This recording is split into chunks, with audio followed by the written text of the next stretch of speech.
I'm Mary Metz from Twisted Yarns, and today, welcome to my workroom. And today, I'm going to do, supposedly, a deep clean of my passive E6000. It hasn't been working since I acquired it, and so I finally decided that this is it. I put on my svelte.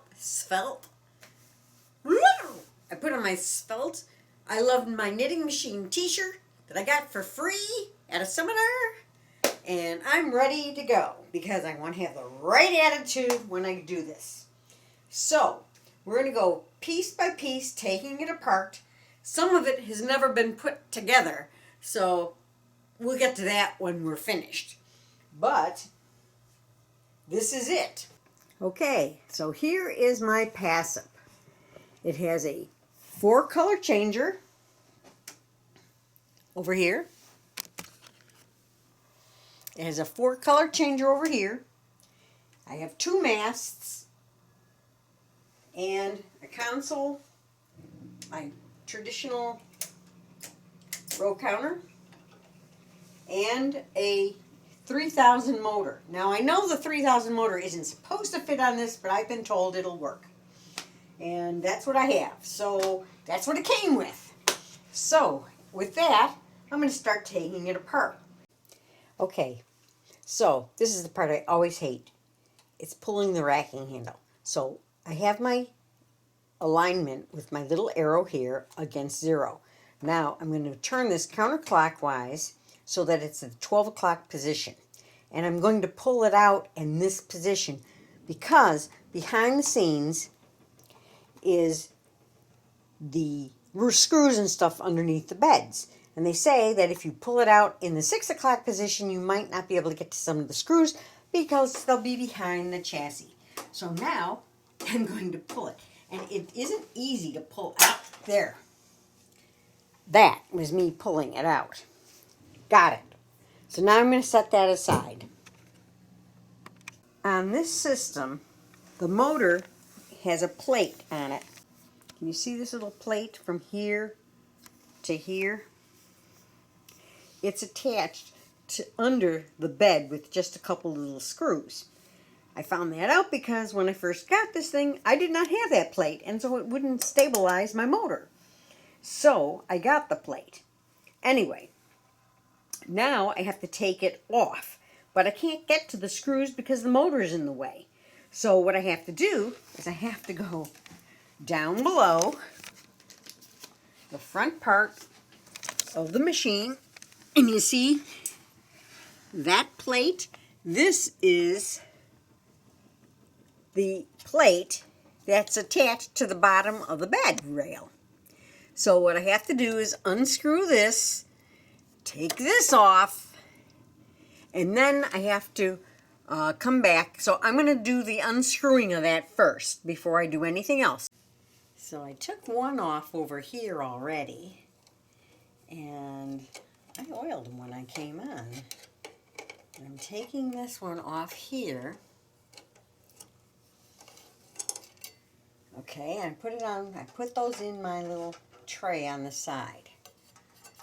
There, it seems like the plate just fits in front of it, and the screw just holds it in. There's no nut behind it, which makes it easy. Where is there? Or it's a nut on the plate behind it, all that's built into it. Doesn't move. Okay, that was easy. Now I'm going to unscrew these puppies, and if you can't get them, you can always use your screwdriver to give yourself a little leverage. There we go. So I'm going to just take off my little plates. I'm going to do the other side too. Don't you love just being underneath the knitting machine? Just unscrew these because that's the only thing that's holding it on. But that was not too smart. So I'm going to leave this one clamp on and put it back on because I have to take my locks off and stuff before I start moving everything. Okay, so I dislocated the motor. So I dislocated the motor here or disattached, unattached, detached the motor here. And now I'm going to start taking my stuff apart above ground. Before I go any further, I'm going to start taking stuff off my machine bed. So, taking my springs off, those are relatively easy. And I'm sliding my row counter tripper and this edge spring. And I'll put them in the little tray for now. On the back bed, can you see the back bed too? Yep. Let's move up. On the back bed, I am sliding off my edge spring and my other edge spring. Now, what I like to do is I have a bunch of these little luncheon containers. I'm putting all those parts in there so I don't lose it, you know. On the carriage,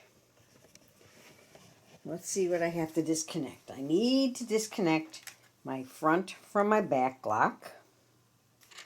Pull out and down. And I pushed the lever like this and I pushed it up toward me. That disconnected it. Okay, I'm going to hang that on my bar. So, on my carriage, I'm going to switch my carriages to GX, GX. I'm going to slide them over to the right and remove this carriage. Now I have set up a place just for these carriages. Ooh, is that dirty? Okay, then I'm going to take this one and slide it all the way over. Now I am taking out my needle thingies. On this end, press the thing here and trigger it to come up and take that out. And I can depress that back again. You can also reach under and release the color changer that way. I'm going to unscrew these 3 screws and take this little plate off. Now I was really good at getting this to work, but the machine is just running so heavy that I do need to do a deep clean. So I have these parts, release them all, there we go. And that whole piece comes right off. The screws will come out and this little metal plate will come off, but I'm not going to take that off right now. I am going to put it into my collection of what I call the top of the machine. Okay, so now I have that off. So there is another little plate here that needs to be slid off, but I will get that in just a minute. That's what you screw it into and adjust it. So now I'm going to go under here, and there's some knurl nuts under here, and because I want to disconnect it from this, I want this whole color changer to be not attached to my bed anymore. I will clean it separately. I have no idea how to do that, but I will do that. So let's go down below. Okay, this is the second time that I'm under the machine. I didn't think that I was going to have that kind of a problem. So I'm going to take these knurl nuts off, and that should disconnect my color changer. Okay, that's the top one on the front, and this is the bottom one on the front. And so if you can see what I'm unscrewing here,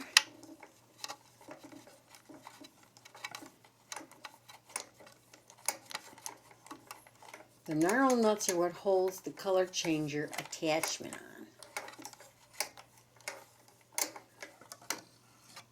There we go. Now, I do have a shim on the front. I have shims in this. And I remember putting them on when I installed the Ford color changer. So I'm going to take the knurl nuts off completely because they're going to have to go anyway. And it's getting in. Uh-oh, that was the top shim. I had 2 shims in the top. They're just little papers.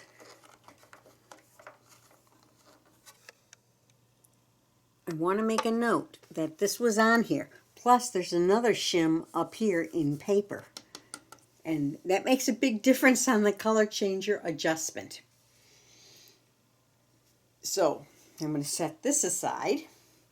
And I know this is the top nut. This is the bottom knurl nut. Now, those are the same. Now, if you look where I'm going now, I'm going back to these knurl nuts because that's the extender on the back bed. And look at all this crud that's coming off of my machine. Oh my goodness. I do remember installing this, and it works.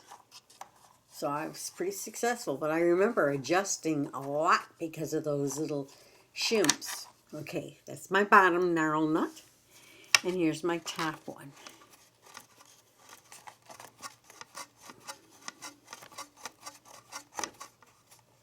Oops. Oh, there we go. So that's my color changer that just came off. Boy, that needs a cleaning too. Okay, and I might as well take these knurl nuts off all the way. That was good. Okay, so now the color changer is detached, but let's go back up here because if you notice, see that little pipe that fits?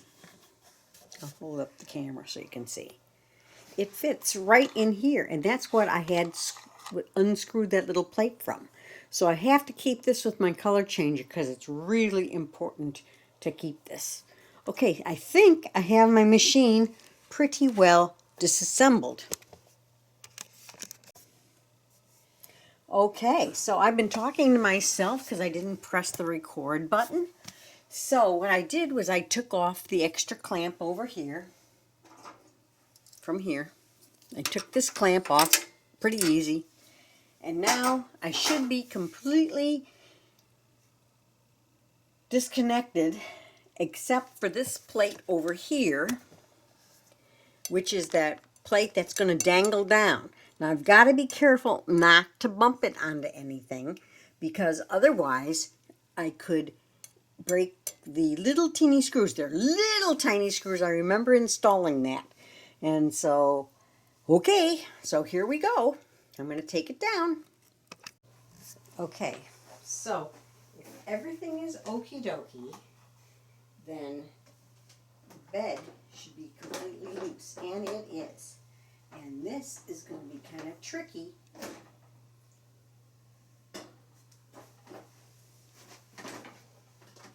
Because I'm just one person here. So I am just going to move it over to my bed, and I can't bump that end. So I'm going to put it right here for now. There we go. So most of my machine is supported, and see this plate? I can now disconnect it. And there's 2 little screws and a washer. So let me get my... And it only goes in like just a little itty bitty bit. But it looks, there we go. And yet I'm on the floor yet again. Okay. But these screws are only a tiny, tiny, tiny depth. They're only like 2 or 3 things, 2 or 3 little threads that actually attach it to the bottom of the bed here. And that's why, you see that? How tiny those are? That's why it's hard to get in there. All right, and this grease is starting to congeal. Okay, so I don't want to lose these. They do come out. They're three separate pieces, the plate and the washer and the little screw. Do not lose those. They cost a fortune. How do I know that? Okay. Okay, so now I'm going to take my needles out of my front bed. So I'm going to pull this little puppy all the way out. This is the needle retaining bar. And I don't have a foam in the room. Oh no. Go figure that one out. Okay, I'm going to have to move this bed down here a little bit further. Okay. And hopefully I will have enough room now to pull. There we go. And I'll put it back here. Now, there's a spring under here. So I am going to very carefully push all my needles up. Things you find out. And I'm sure there's an easier way to do this, but I am going to just close all my needles and one by one remove them. There we go. You want to make sure that they're closed, the latches are closed. Oh God, this is a messy job.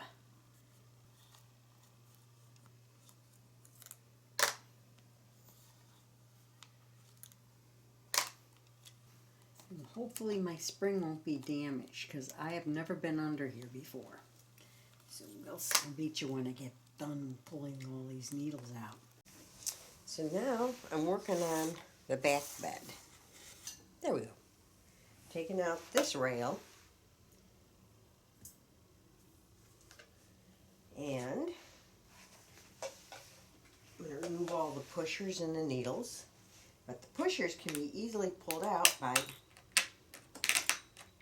using a credit card or a little plastic piece. This is an old gift card. That is easier on the fingers than trying to get those ones out of the front, that's for sure. I have to say, these are really coming out quick. Some of them are stuck. Nope. Losing a few on the floor. Got them all already. I can't believe it. Now I just have to find the ones that hit the floor. Okay, so I reversed my beds. So I'm going to push my needles up and I'm going to slowly take them out one by one, making sure the latch is closed on them. So I only have a couple hundred more to do. I'll meet up with you then. We are about to take apart these little parts here. So let's take off these little puppies first. Ooh, they're loose. At least that one is.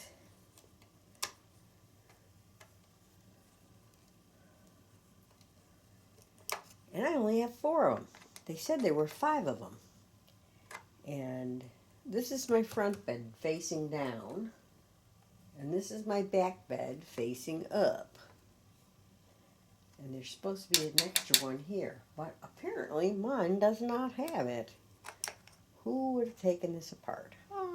Who knows? It's probably, I don't know how many years old. There we go. So I'm keeping these screws in this part right here and putting it back there. I'm going up to here, doing the same thing on this end. Got those. And I think I have to take these plates off too, but this one's missing a screw. How interesting is that?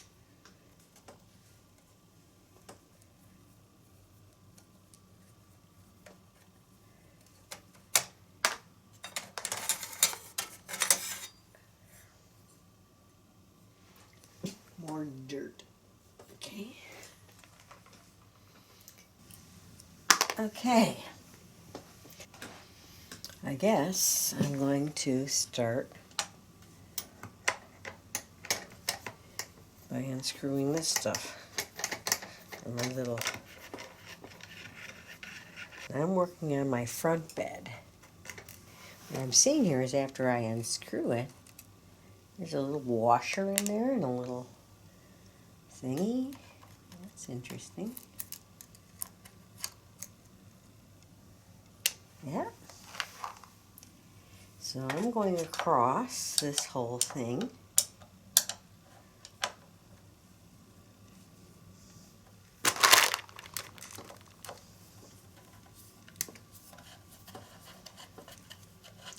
Boy, this little tool that I got to fix this is cool.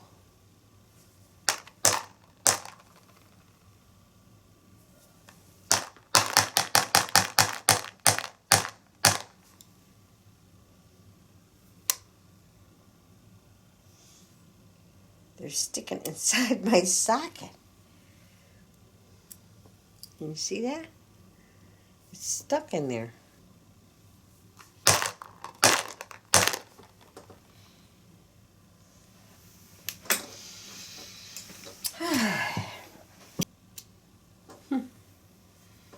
It's still in there.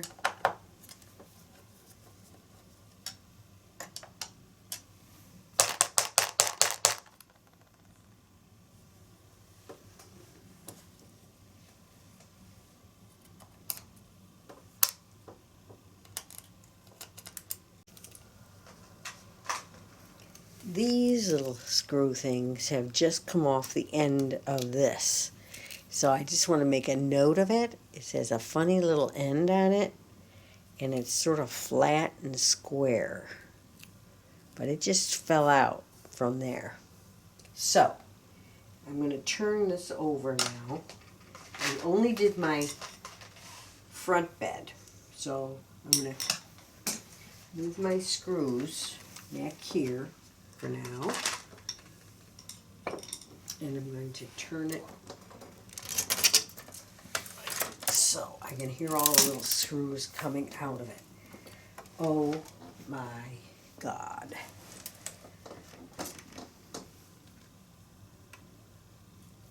And here is my spring that just fell out.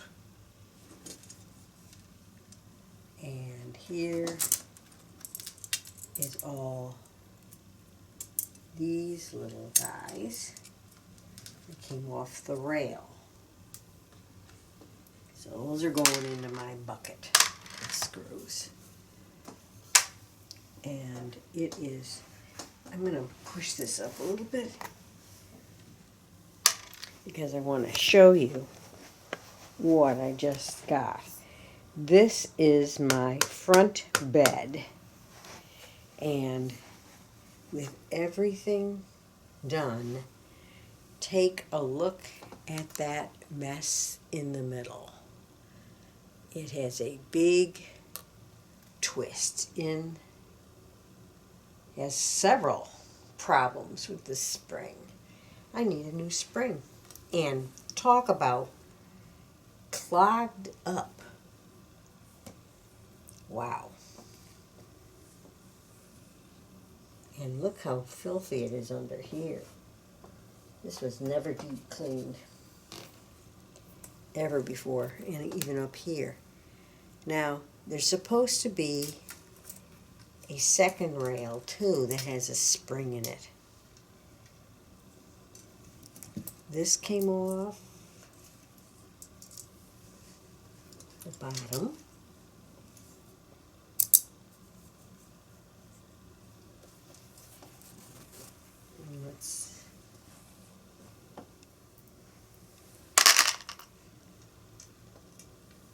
And this is the upper rail.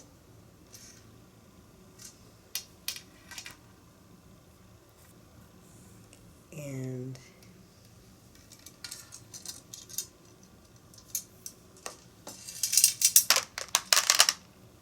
they just slide out. Look at that. Wow, what dirt.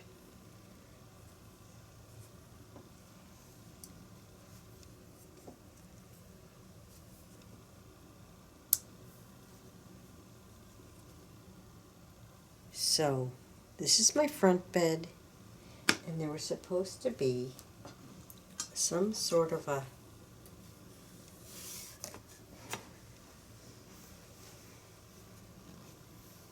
I'm going to be picking up parts, I can tell. Oh, here it is. Here it is. Okay. Why doesn't this come out? Now it's coming out, and I can unhook the spring on it. Okay, it would not come out earlier at all. So,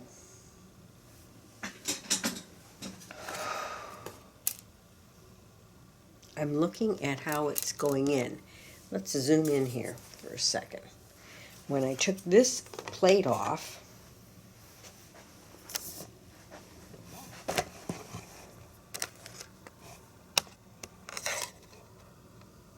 when I took that plate off, this end of the spring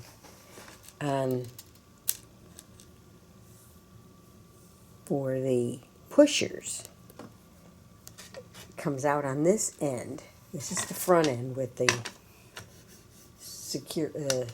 serial number. And then it comes out this side. So I'm going to have to move some stuff just to get it out. Barely made it. I have a little workroom.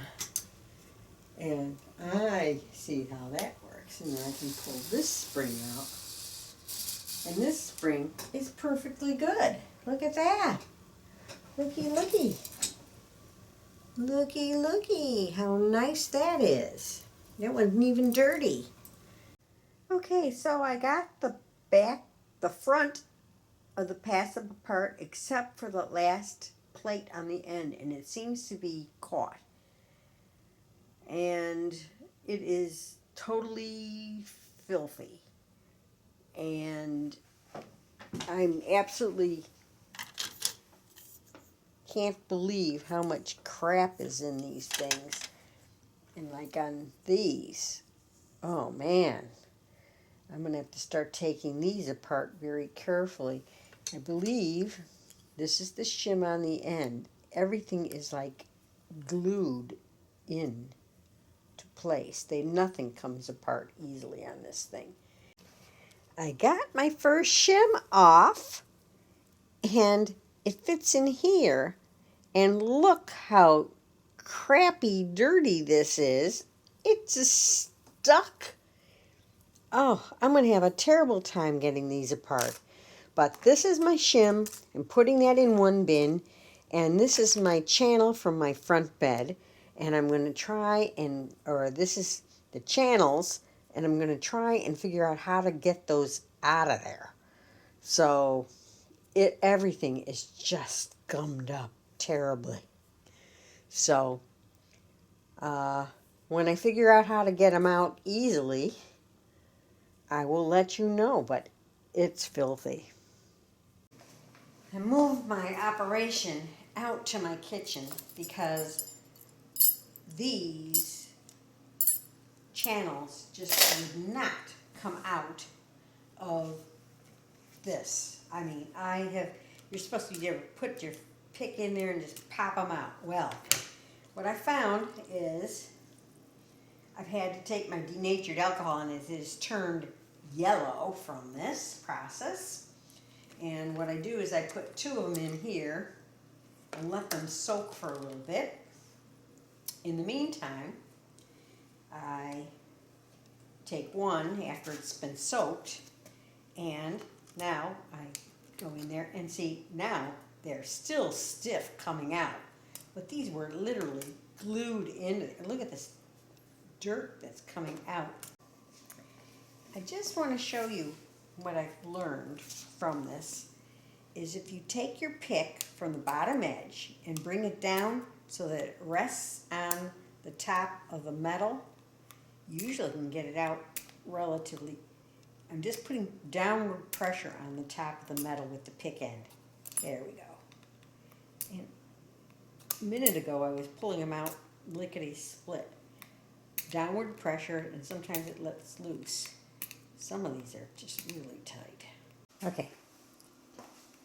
Now that I'm getting down to the end, and this is the back bed, I'm going to show you the hand motion that I figured out that helps to pick those.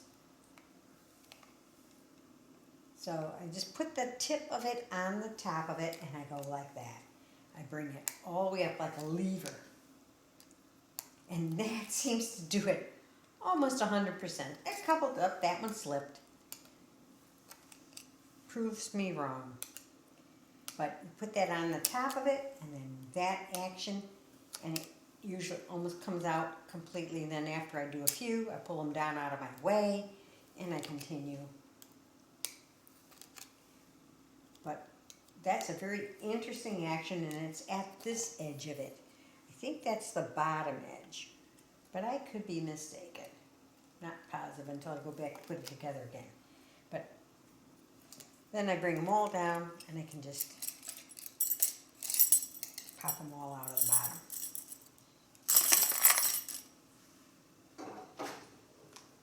So I only have 2 more of these to go, but that hand action seems to do the trick. See how it's popping out? Without a lot of effort, without a lot of angst too. It's going much faster now. But you live and learn, so I'm just sharing. Now, this is my front channels. And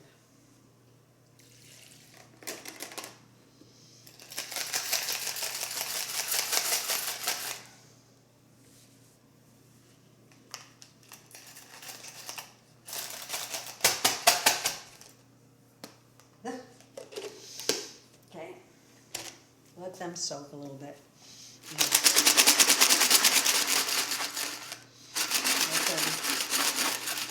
Get all mixed up. Oh, look at that dirt coming off of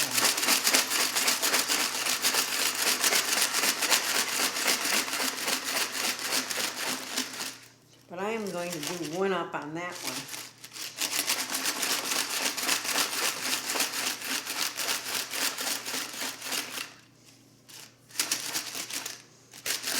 And I'm going to take a little brush and make sure that they're all clean.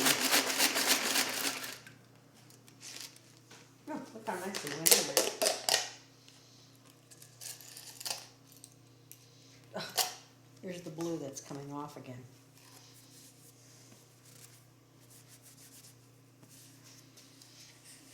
I just clean that up, take it off. Duh. I'm done once and forever. Okay. Let's just see what we have here. Ooh, those are looking much nicer already. I'm going to let them soak in here a little bit longer.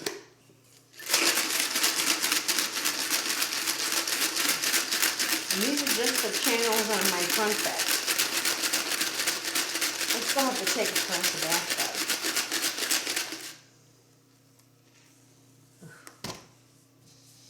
I think I'm going to let them go a little bit longer.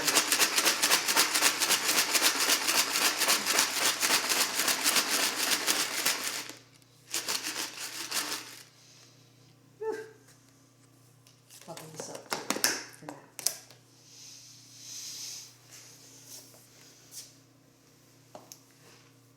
And let that sit. And now I'm moving over to my kitchen sink. And I've let these soak for a little bit, and I'm going to put hot water going over here. And they're soaking in hot water, but they're filthy. So I have some grease lightning here. I'm going to spray this here. And what I found is that a fingernail brush, a little inexpensive fingernail brush that I got at the Dollar Bill store near me. I think it was Dollar General, but one of those I just got, and I'm wearing it out. But that's okay, because if this cleans my machine, it is well worth the $1. Let me turn that off for now. I don't think it's hot enough.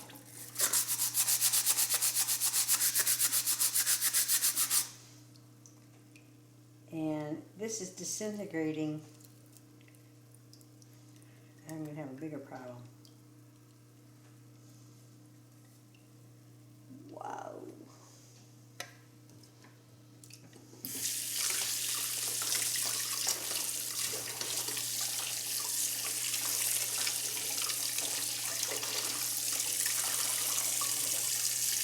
That just disintegrated. Well, I'll go back to plan A. This is going in the trash.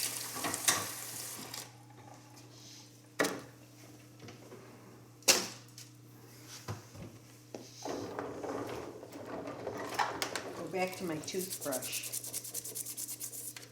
and scrub. Although I got a lot faster with the other brush, but look at, boy, talk about dirt. Maybe it disintegrated under the ice lightning. Interesting.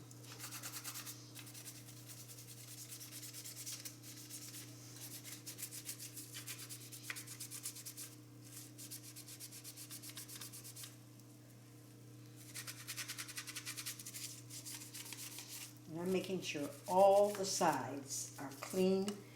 Even those shims that I took out on the sides, which I was able to get out by pulling them out, they had grease stuck in them too. So make sure that's nice and clean. Okay, this one's ready to rinse. And I'm going to do it with the rest of these panels. Nice rinse. And stack it over here. And I'm going to let them dry several hours while I take apart the back bed.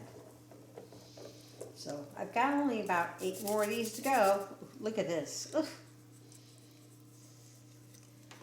Okay.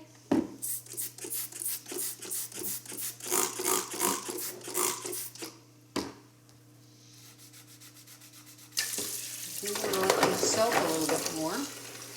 More Dawn to go in here.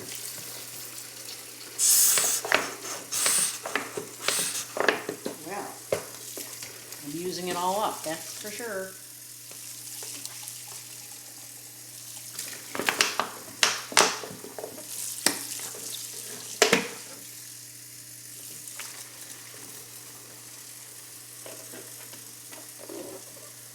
So I'm going through the exact same process that I did for the front pushers, these are the front pushers, the back pushers, and all the needles and the channels. So I'm doing the last set of channels for the back bed.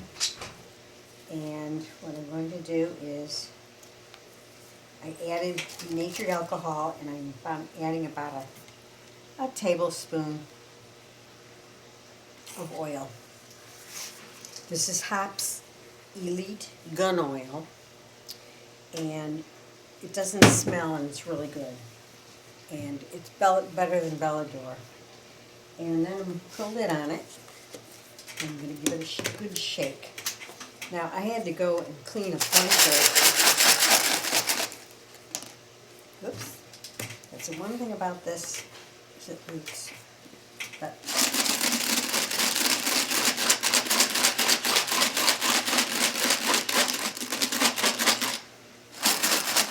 I've already cleaned these once, but they really were dirty. I mean, and I wiped them all down, and I want to make sure I get oil on them, and I put fresh denatured alcohol in here this time. Because I was reusing the stuff I had, but it got really dirty. Now, what I'm going to do, and I did this for the needles and the pushers, I'm going to lay them out on my towel. This is my cleaning towel. I'm just going to spread them out. But the interesting thing about these channels is they nest. so I want to make sure that they're dry, completely dry, so I want to make sure they aren't nested at all. And you see how this is, they just kind of, they just nest like this. Here's an example. And they just go together.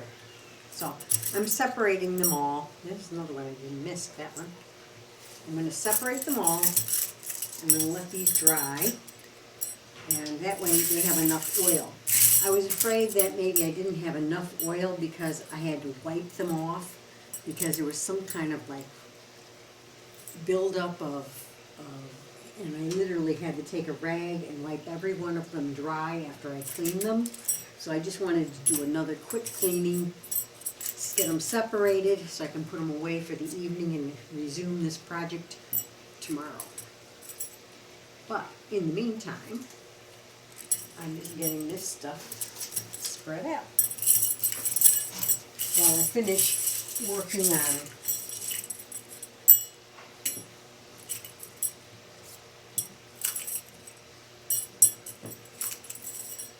And hopefully this will be the last time I have to do a deep cleaning that is so intense. And these are my channels from the back bed. And the difference is, see, the channel has, on the E6000, the channel from the back bed has only 2 notches. And the channel from the front bed has 4 notches. So they're the same length, but they're 2 different things, 2 different animals. So, with that said, that is the last of the needles and channels and stuff.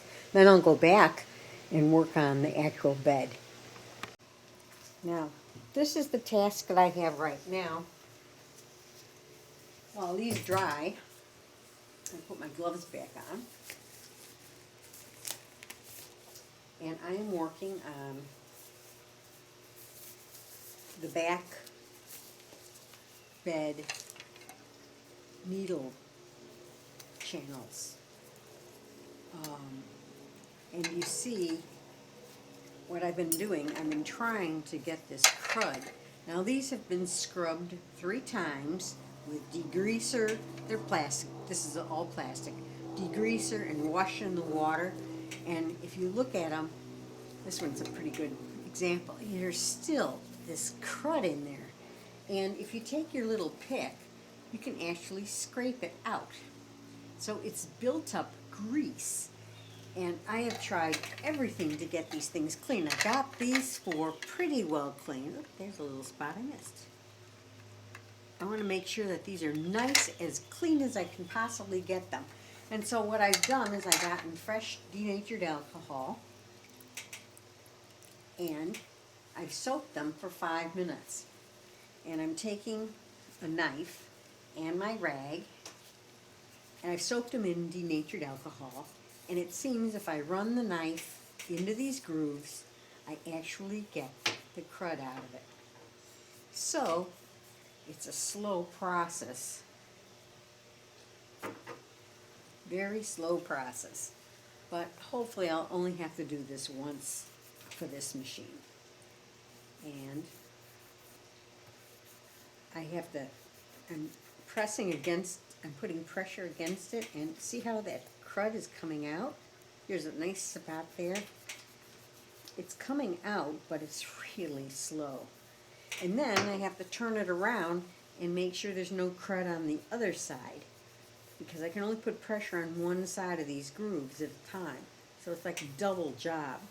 But they are coming clean, and it seems like if I soak them for 5 minutes in denatured alcohol, they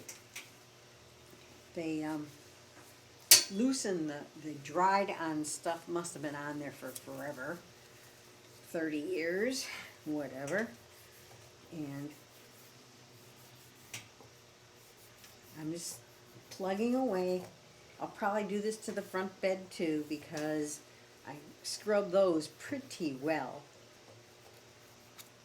But I still find there's this orangish dried grease And this probably why I had such a hard time getting the channels, the metal channels, out of these pieces, the channel beds. I hope you enjoyed watching this video and learn a little bit about your PASIP E6000. Please take a moment to subscribe and ring the bell to receive notifications of upcoming videos and events. Happy machine knitting!